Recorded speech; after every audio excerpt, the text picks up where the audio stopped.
Hey everybody, and we are coming live to you in about 2 minutes with the Amazing Authors, episode number 15. Today I have the amazing author Staci Greason to share with you all about her new book that's coming out. That I interviewed the amazing Staci Greason. You don't even know what you got coming at you. It's just amazingness. So here she is. I'm going to invite her on, and away we go. There she is. I like to say I'm always everyone's first something, and I'm your first IG live, so I'm really excited about that. You are my first IG live. I've been sitting here going, how does it work? How does it work? You're totally look beautiful, and we're all set to go. I'm excited to celebrate you because you have on July 26th your debut novel coming, and I like to say coming to town, haha, play on words, but it's All the Girls in Town. So I get to introduce you and get people all excited so they'll go out and buy your book and get you going because we know it's going to be a success. I always can tell when that's going to happen, and I know that that's going to happen for you. I've started reading it. I got to get you on my next show because I got to go and through the whole thing because it's really good. And amazingly enough, we get to hear about your journey right now. So people will get to know you, get to know why you're doing what you're doing, because reality is you used to be a soap opera star. And I even got more excited. Days of Our Lives, I used to spend hours in the afternoon with you guys. So anyway, this is wonderful. Welcome. Thank you. Thank you. So it's so nice meeting you. And I want to shout out to Suzanne Simonetti, the beautiful author of The Sound of Wings, for connecting us. She is so generous. Oh, definitely. And thank you for being my first. I love it. You know, I always say, you know, I find quality people in the world. I know who you are, and I definitely got you today. So, yes, thank you to Suzanne. Valerie's here, all sorts of wonderful people. Tony's here. Wow, I love him. I'm afraid to look down below. Oh, hi, Jody. Oh, my best friend Jody's here. Oh, Cara. Oh, my God. Cara's book just came out. Oh, this is exciting. Putting my heels down. It was wonderful. Oh, wow. You know, hey, I will say that Suzanne's saying that I popped her cherry too on these lives. So there you go. I didn't know if I could say that because I don't know if my mom and dad figured out how to get on here. Okay, well, there you go. Anyway, my mom and dad. Without further ado, welcome. This is the beautiful debut author, Staci Greason, coming to all of you today to share with you what could be the beginning of a beautiful, beautiful journey. And I know it will be.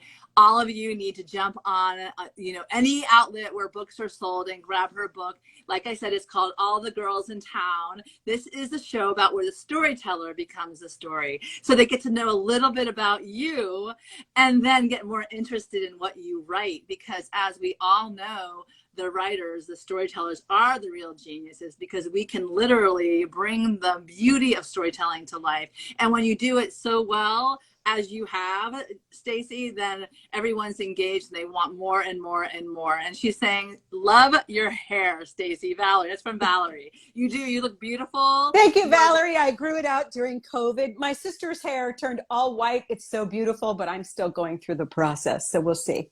Well, you look beautiful. Yeah. You're ready for your close-up. You already know what that is. You, like I said, have years of experience on Days of Our Lives as Isabella, and we might get into that if you want to, you know, divulge whatever secrets you might have. But first and foremost, the reason we're here is because you are now a wonderful author, ready to be published July 26th, like I said, and it's time to celebrate you and your important work. A little bit of intro about you, and I want everyone to get to know you, perhaps, you know, maybe the first time they're seeing you out here, or maybe they love you and they followed you for years. But a little bit about you is your literary achievements include award-winning television pilots and screenplays. So your history, your reputation goes before you. Your short stories and essays have been published in Brevity, Slate, Lunch Ticket, AFLW, The Same, and the Huff Post. So you already have a wonderful track record. And in her past life, like I said, you played the late Isabella Toscano Black on Days of Our Lives. You live in Southern California with your husband, and your website is, everybody get ready because you're going to want to write this down, www.staci, it's S-T-A-C-I, Greason, Greason.com. So I guess good morning, because you're at Good 9 o'clock. morning. Good Good morning to morning. you. Thank you for taking the time this early morning to join us today. That's I okay. have to The say, dog gets us up at 5:30, so we're good. oh, perfect. Perfect. So you are definitely a morning person. I do love to have these conversations, and I'll tell you why. Because for me, I really do benefit from the way other people see the world and how it comes out in the way they tell a story. It is fascinating. It is magical. And to have this conversation, Suzanne saying Leo, conversation with you today Leo. is even more exciting because this is your debut. How do you feel? Well, it's my first traditionally published novel. About Oh, 10 years ago, at the advice of my former agent, I self-published a novel. So that was a different experience. And that was optioned for a feature, which is sort of how I got deeper into screenwriting. But this experience feels like a lot. Right now, it feels I'm so excited to have this experience. I worked on All the Girls in Town for about 3 years. I had just moved in with my now husband. So we'd been married 4 years. Um, and it was the first time I'd ever lived with a man and his two almost grown kids, Cameron and Samara. Shout out, love you so much. And I pretty much hid in the guest room because I was so scared that I would mess it up. And I loved them all so much. And I was such a dork. So I hid in there and I decided to write another novel because writing is one of my go-tos for getting through life. I practice Buddhism, I write, I chant, I hike in nature, and I write. So I wrote this book about three women. It started out to be a book about one woman who was overcoming the trauma of a really bad divorce. Her husband stole the lyrics she had written to make his band famous, and then he left her for his beautiful younger backup singer. And I'm writing all about Dani, the main character, and she's in OA, and her sponsor suggests that she start journaling about her feelings to stop stuffing her feelings with food. And she starts journaling, and her journal turns into a blog where she kills him in every entry. And she discovers that she loves being a literary assassin, and she becomes completely addicted to like devising ways to have this guy die. And then I started thinking, who else might be reading this blog? And that's how the other two women came about. Red, his on again, off again lover, and his current wife, Sasha. And so Red is a counselor at Planned Parenthood. Go Planned Parenthood. Women's yeah, lives, women's rights are human rights. right. Um, and then Sasha, his beautiful backup singer, who is currently pregnant. She owns the vegan yoga lifestyle brand called Goddess. They're all very different women. And I started just loving these women's story. And Peter's not a good guy. He has stolen all of their talents to become who he is. He's very charismatic, very narcissistic. They are each traumatized in their own way by this abusive guy. And as I'm writing this, Me Too is breaking open wide. And I kept thinking about that. yeah, and I am a survivor of sexual assault. And I Oh, thought, let's just go there. Let's just go there. And I wanted to, and I say this repeatedly in interviews, but I really wanted to write the ending that I hope real women get in the real world. I wanted them to have healing, and I wanted them to go on with their lives and be happy. So that's the story of this book. so Valerie's saying, so is this book a comedy? Well, it's a comedy because my friend author Christine Sneed, she said she talks about how did you get the comedic and the tragic, and I do think that tragedy. I know a lot of comedians, and they often come from difficult childhoods, and there is a way of processing things. Not that it's a comedy, but how do we get through this life? Right? We have situations that are not comedic, but then also people are so many different things, and a good coping mechanism can be comedy sometimes, but You know, not to make light of the situation at no, all. I totally agree with you, but sometimes, to engage conversations, that's the kind of intro is comedy. And I wanted to ask you, coming from, your days as a soap opera star, right, into something now that could be found in like the writing of a soap opera, like maybe to a more serious note. Because I literally, you know, with regard to and I want to read the blog of, not the blog, I'm sorry, the synopsis of the book, just so people get another chance to hear what it's about, like a teaser. So All the Girls in Town is about three smart, sexy, and slightly screwed up women who join forces to wreak vengeance on the rising rock star who hurt them all. If that's not a great elevator pitch to get anybody ready and going, you know, then I don't know what is. So definitely these characters, Dani, Red, and Sasha, have absolutely nothing in common except the trail of tears bad boy rocker Peter left in the wake. That is until Dani starts to blog about killing her ex and unwittingly set the wheels in motion for the woman's path to collide. Bonding over past and present words, self-realizations transform the three heroines in a trifecta of 12-step new age therapy. Love that. That only LA can provide. There's your humor. In a city where discarded muses are a dime a dozen, All the Girls in Town explores the cost of loving the wrong person and the true power of friendship and reclaiming self. Amen. All about that. Power of friendship. One thing, people are saying sold. Comedy is tragedy in time. Absolutely. This journey of yours, you know, locking yourself into a room and writing, you know, or, you know, even in the midst of all the, you know, uncertainty that's surrounding all of us in the world. And now you come out, it's a beautiful cover. I don't know if you have the arc in front of you that you can throw up so people can see. It's really an exciting cover. I wanted to ask you two questions. How did you come up with the title? And then how did you come up with that cover? I love it. It's a record on the book, on the cover. It is an album. David Tare, David, am I saying your name correctly? So he's the designer for Touchpoint Press, and he did a fantastic job. The back is so fun too. And I was able to have my friend Karen McCullough, shout out to Karen. She wrote Legally Blonde. She is on the cover. So this was designed by my publisher, Touchpoint, and they did an amazing job. I mean, even the side is so fun.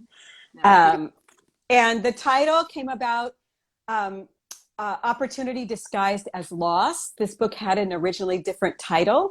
And this is an interesting experience. And I was in an online writers group with women, a big group.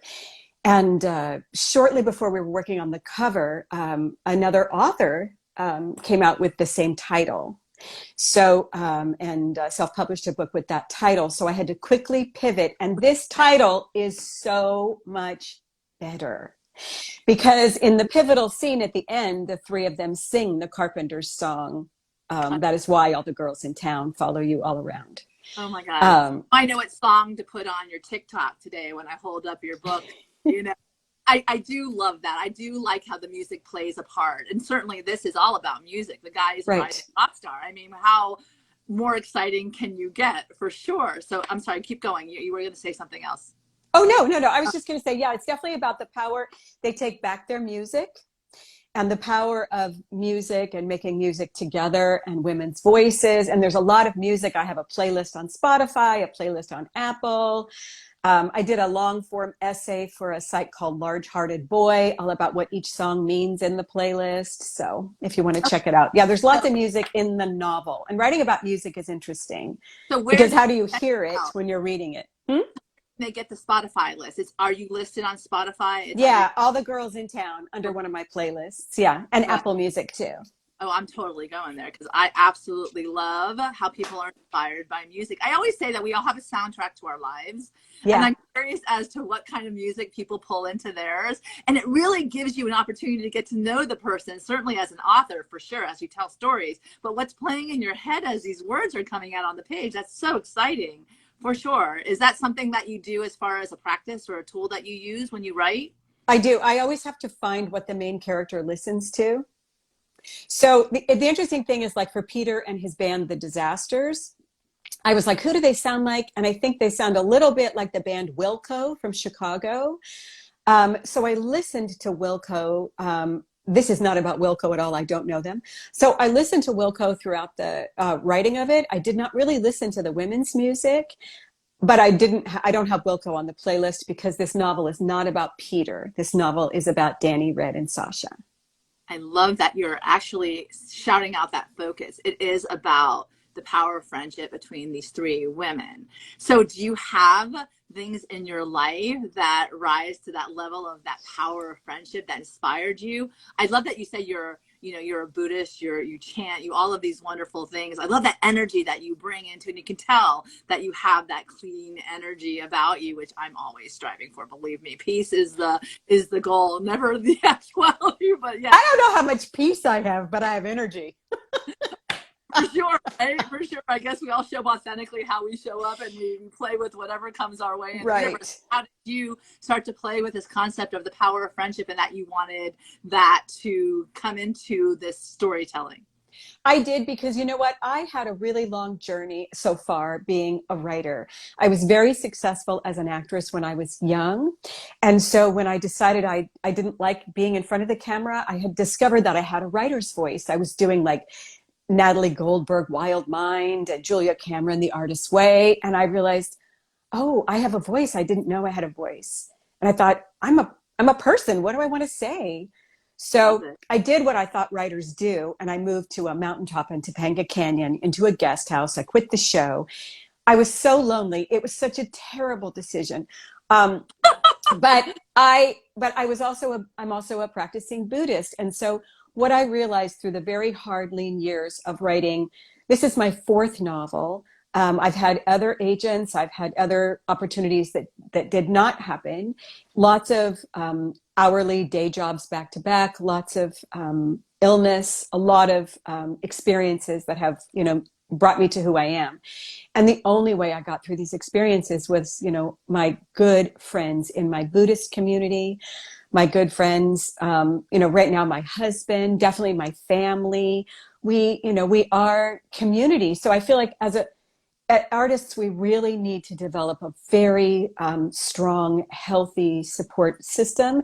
And we have to be that healthy support system for other artists. This experience with this book would not have happened without my writer friends. Amen to the writer Because friends. I don't know this from Adam. I have no idea what I'm doing. But I found this group called the Writers Bridge, and I was introduced by a female writer on Facebook, and then suddenly I'm in this community where all these women are giving suggestions of what to do. That's beautiful. I will say the community, the collective collaboration, it's a wonderful feeling to be in that world. Writer friends are the best. And it's true because you have all these people. And I always said this, and I don't know if you can, well, you were already in the creative world, certainly as an actress and screenplay writer. But I always say, how fun to get into the play box, right? The playground or the sandbox with people who see the world through those beautiful eyes Yeah. of and the artist way. I love that you mentioned that. I'm a big fan of Julia Cameron as well. So back to you. How long did it take you then? I know you talked about you were there. You said you were in the back room, and how long did it take you from beginning to end to get to the point where you started really getting it out there and see what kind of legs it had, this beautiful story? Well, it usually takes me about 3 years to write the first draft of a book. I'm a slow writer. And then I send it out to a few trusted friends to read, Linda, Lisa, Debbie, my sister. I send it out to a few trusted friends to say, like, does this totally suck? And then I was introduced to a really wonderful developmental coach, Pat Verducci. Shout out, Pat Verducci. And she gave me notes. She gives developmental notes that are so cool. And, all she did was return me to take a deeper dive. I had been avoiding some major scenes, and not consciously, but subconsciously. And I had to go deeper and walk through it and write them and do it. And then I had to find a new agent. And that was really, I always say, you think writing is the hard part? No. I thought writing was the hard part. I thought getting a new agent was the hard part. And now I think publishing is the hard part. So it took 150 queries to land my new agent, Katie Salvo. Shout out Katie Salvo, Metamorphosis Talent Literary Agency. And I had to write the query, send it out, send out 5 crickets, redo, send out 10, passes, send out. And at the very beginning, I did have a big agent waiting for this book. And she had read a former novel of mine that wasn't published and said, whatever you have, please send it. And she did not like this book. Oh. And it really was a hard hit for me. And I think she's a wonderful agent and represents great books, but it wasn't for her. So I had to find someone who understood why three amazing women would date such a bad guy. She didn't understand it. I myself had dated some people I've made some interesting choices that cost me, and I learned. I know really beautiful women who have not made necessarily always great choices. So I wanted this book to be about great women who hadn't necessarily made a good choice, but no shame, no blame, just learning, right, from where we are. So then I had to go on and find a new agent, and it took 150 queries. Amen. And Katie came right, and that was about a year and a half. And my husband Larry, watched me cry and then redetermine a lot because I believe in this book.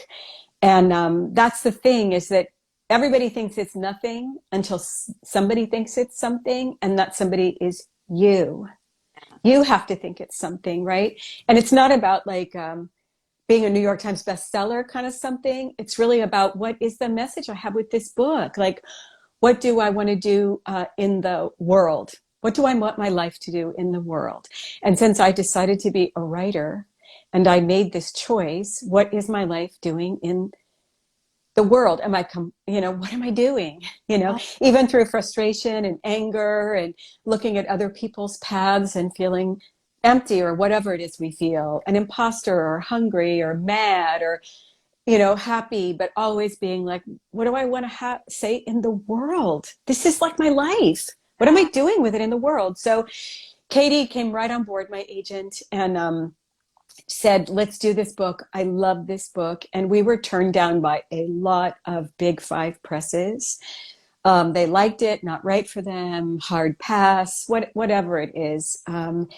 And then, Touchpoint Press said, we'll take it, we'll do it. And it was very exciting. And I have to say, I got really lucky with my editor, and she made it an even better book. I also worked with another editor before we sent it out, who cleaned it up and made it better. So it's a long process of being willing to do a lot of work and understanding, like, what people may want to change, I didn't want to change. And then, being open and collaborating, but at the end of the day, realizing it's still my story. So I have to decide, what I'm going to do with it. I love that. I want to shout out to Modern Guru. She's one of my favorite people, and I haven't seen her in a long time. She's joining you. This is a wonderful book. I love your story. I'm a big advocate fan of the hero story paradigm. And I keep thinking, when we see the hero story, we always think of that separate, a heroine, or whatever you want to call it, separate and apart from ourselves. But if we put our name into that slot, right, that hero, Meg's story or Staci's story, then you start to believe and have ownership of the you story that shows up, and you start to believe that you are that hero. What are you here to say through your voice? That can only be said through your voice. And I find it fascinating, because even as I'm watching you talk about this whole long process, it wasn't overnight. You had some appointments, but at the same time opened other doors for you that probably are the best doors that would open to bring the story to light into the world, so that your reader had the best chance to find your story in this particular iteration.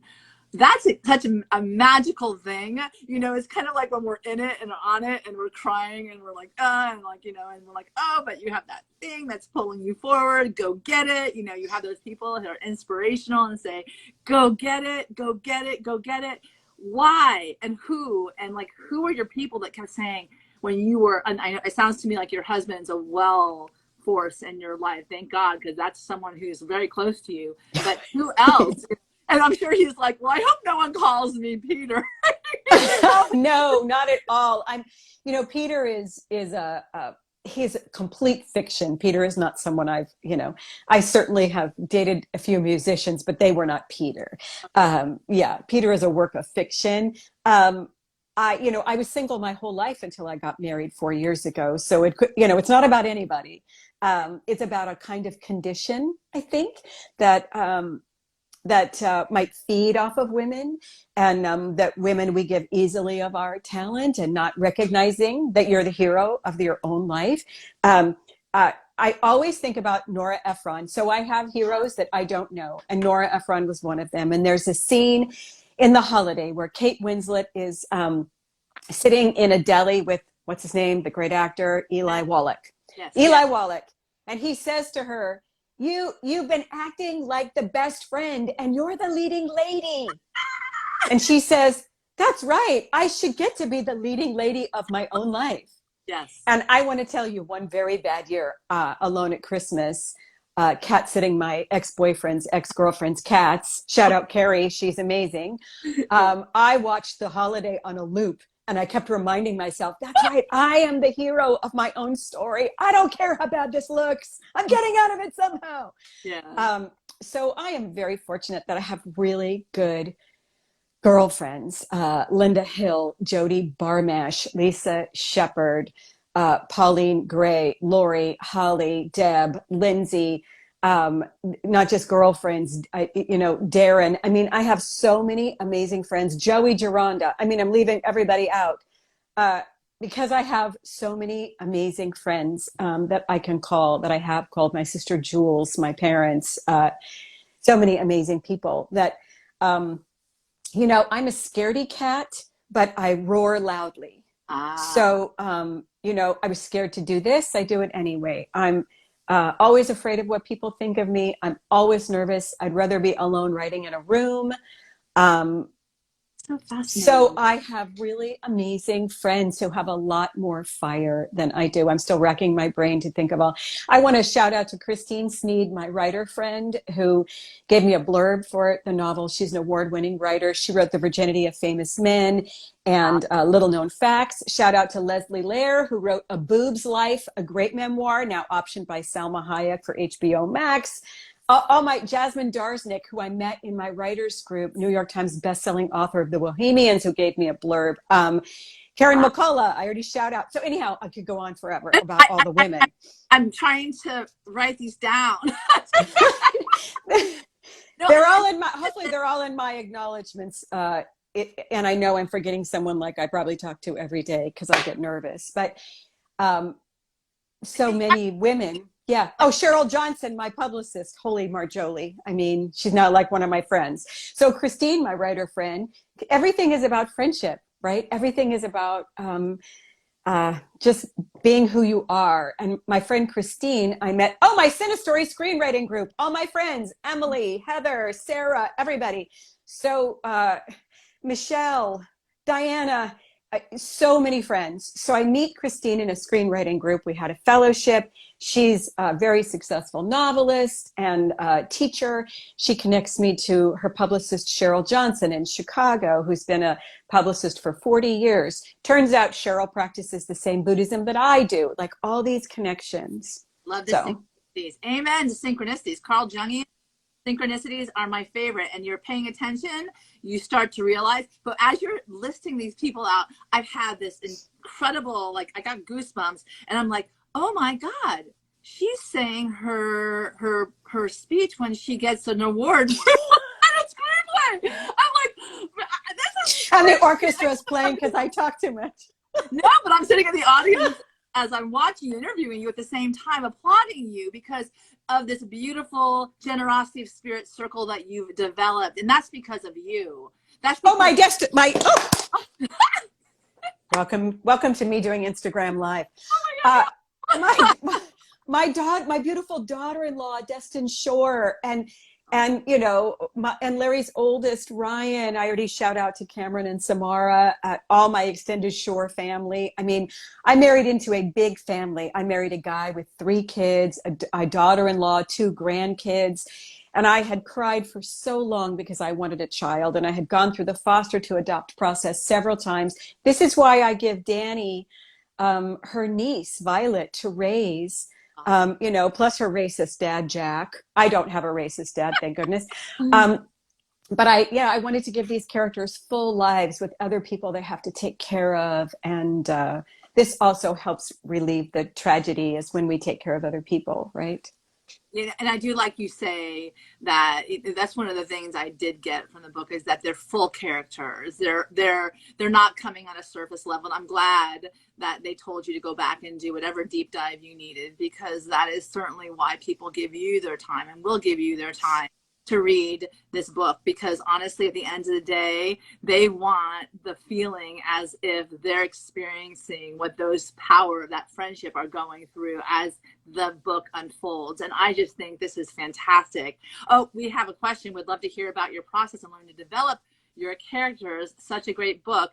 I have to have you back. I have to have you back for Okay, an I'd love it. hour and talk to you. I love you. Your energy is delightful. If I like in some way, shape, or form, include me in your friends, I'm a big fan, if not that. But the reality is that I get to celebrate with you as you look upon this wonderful, birthing into the world, let's say, and to bring this book to share with other people through your voice, your talent, your skills that are developed over every experience that you've had, especially because of the fact that you are very introspective. Clearly, all the topics you brought up today, me too, all of the above. Power, friendship, nasty people who are narcissistic, perhaps, God only knows. But this is life. This is reality. I love you are the leading lady. Whoever's listening out there, the best thing you can take is you're the one who gets to decide the narrative of your life. If you want That's to right. write it, if you want to live it, go off and live it. But you only have this once around for you, and you get to determine what you're doing. And that is the wonderful inspiration I'm getting from you. My God, I feel like I need to go run laps. Here, you can have my nervous anxiety. Here, you take it. There you go. Oh, please, I don't use yours. I got my. Let me tell you, I do appreciate that it's a positive level. And since it's a full moon tonight, I always say, go out there, everybody, and dance. Go out and dance, man. Can't dance, let dance that it out and embrace all the wonder that is. And I certainly want to sit here and be in the moment, collaborating with the congratulatory process for you. You did it. It's coming July 26th. Thank you. Everywhere you buy books. I, of course, am pushing people toward their indie bookstore, please, or bookshop.org, just because, I have a special place in my heart for independent bookstores. But if you like your Kindle or your Amazon, then get it there, please. I'd love to know also, are you going on a book tour? Are you going to? I'm doing a little bit of a book tour. So I'm starting in San Francisco with Jasmine Darsnick at Book Passages in Corte Madera. And then we come to LA. We're still securing the date, but I believe it's going to be August 14th at Diesel Books in Brentwood. And then I go to Denver, my hometown, to Book Bar on Tennyson near my sister Jules's house. And we've got a few more dates hopefully coming in some book festivals. So you can go to my website, myname.com. Okay, so it's to see. .com. It's Staci Greason. So that's where they can find the list of all the events that are going to be happening around the book, and also around you, because I'm sure you're going to be speaking on this as well. I love this wonderful arc of your life that's coming to fruition. Not your first book, but a wonderful book, and that you're sharing all the girls in town, kind of a woman empowerment kind of thing. Everybody show, and I love the empowerment through friendship, even better, because when we collaborate together, everything is possible. Let's do that right now. Let's really do it right now. Women, we have taken a really big hit, and it is a really hard time. So let's do it. Let's remember that we are allies, with each other. All right, well, send us off with some inspiration. Keep going with that, because I think it's really important that we're not alone in this world. We have the person to the right, person to the left. You bring them with you and say, we have a voice, we need to hear you, speak louder. If you're going to be a writer, write good books about it. If you're going to be a singer, sing great songs about it, but make sure you do use your voice to share with the rest of the world, because there's a little girl who's watching, and we don't really need to go back to a time where we were passed over and not seen. We are seen, heard. Your beauty is out there, seen, heard. You're taking back your voice, and then you're showing up as a leading lady of your life. So take us away, Staci. So please remember that when you are developing your own happiness, it is a daily active practice. And sometimes winning looks like losing for a long time. So I take inspiration from other people who have worked really hard for a long time. But bring other people along. It isn't just about us. It doesn't really matter what it looks like to anybody else. Like, just, you know, look for people who can help you, but be a helper, be an ally. We are here to make a more equal and just place for everybody, not just people who look like us, pray like us, or think like us. It is a really scary time, and it will only change when good people grab each other and move forward in good, whatever that means to you. Love it. And Suzanne saying, you're so special. Thank you for this. Bring us that book cover one more time so we can see it before we go. All the girls in town, thank you to all my girls who gave me blurbs and support and took my phone calls, my many phone calls, and chanted for what we call in Buddhism a victory, which means not giving up on yourself. So don't give up on yourself. Is there a special chant that you do under the full moons? Well, I chant every morning and evening. I know a lot of people are tired of me talking about this, but I chant Nam Myoho Renge Kyo. And Nam Myoho Renge Kyo is the title of the Lotus Sutra, which was the highest teaching by Shakyamuni Buddha. It means devotion to the law of cause and effect through sound or teaching. But really what it means is you're a Buddha. Everything is a Buddha. Buddhism is life itself. So, you know, we can take up everything and make it a great medicine. I know it's a really scary time and bad things really do happen, but we can take everything and make it a great medicine if we don't give up together. No matter how you pray, how you think, how you love, no matter. Beautiful. And this is why you are our amazing author today, Staci. Thank you, Meg. I'm so happy to have met you. Thank you, Suzanne, from the bottom of my heart. Suzanne, sweet person. Amazing, amazing. And Amy Ferris for introducing us, I think. Anyhow. Well, I will say, I may be wrong. Each wonderful, beautiful woman, soul, person, etc. that comes into my world, I'm eternally grateful for. I'm grateful for this opportunity to speak with you. Thank you. Have, you know, a moment in time where we can celebrate you, and I'm certainly grateful that I've had the opportunity to read your book too. So I do encourage everyone to go out there and buy her book, All the Girls in Town. Let's make it a bestseller. Let's get the story out there so other people can be empowered by her message too. Thank you, Meg. And I'm loving your memoir. I have not finished it yet. I'm almost done. So don't forget to check for Meg's memoir too. I definitely appreciate you. I appreciate all of you who have joined us today and who are going to be listening on this on YouTube, as certainly on IG Live as well. The recording will be there. I want to wish everyone a beautiful, beautiful, beautiful Thank you, everybody. day. Have a wonderful full moon, and may all your blisses, dreams, everything come true as you become the leading lady that is in fact you. So have a wonderful rest of your day, everybody. Thank you, Staci. Thank you, everybody. Bye.